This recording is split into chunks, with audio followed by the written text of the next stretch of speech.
يا زائلي أنشر بتحسيمي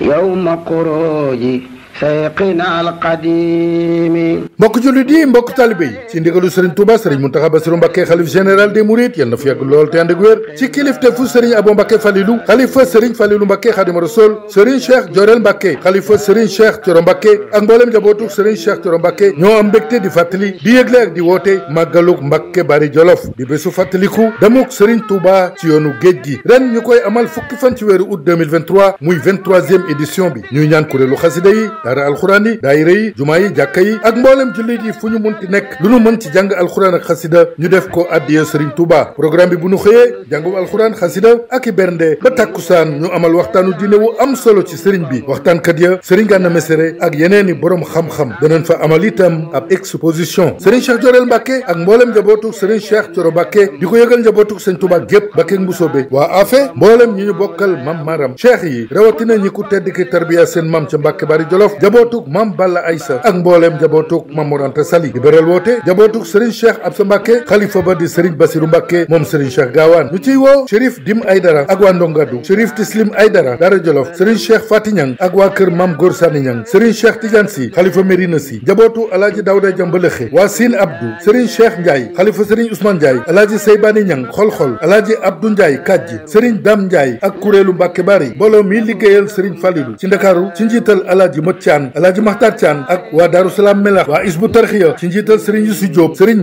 Moustapha Jegan Ndiaye ak njabootu Samba Lawbe Ndiaye ak njabootu Sidi Albouri Ndiaye njabootu Albouri Penda Mboya njabootu Albouri Seynabou njabootu Toubé Mbaba Nguy son excellence Macky Sall président de la République du Sénégal premier ministre Amadou Ba ministre de l'Intérieur Félix Antoine Diome ministre Aly Ngouille Ndiaye ministre Samba Ndiobène Ka gouverneur Louga préfet bu Linguère sous-préfet bu Sagata Jolof maître Amadou Ka président conseil départemental Linguère Moussa Ndiaye maire bu Thiamène Pass Soxna Koumba Diaw maire bu Sagata Jolof Ousmane Sonko président Pastef honorable député Serigne Cheikh Thioro Mbacké bokk ci kër gi ak mboolem ñi mu seqal langu politique gi mboolem député yi ci assemblée nationale El Malick Ndiaye Pastef Daara Jolof mboolem responsable politique ci nguur gi ak ci opposition bi bés ba ngoog màggaluk Mbacké Bari Jolof 23e édition bi fukki fan ci weeru août 2023 ñu ciy ñaanal ak fàttaliku Serigne Makhtar Mbacké ibn Mame Thierno ibn Serigne Cheikh Absa ak Serigne Cheikh Ndiaye Mbacké Bari nekkoon jawriñu kuréelu Mbacké Bari Serigne Cheikh Diorel Mbacké xalifa Serigne Cheikh Thioro Mbacké ak mboolem njabootu Serigne Cheikh Thioro Mbacké di ko yëgal bokk jullit yëpp assalaamu aleykum wa rahmatullahi taala wa barakatu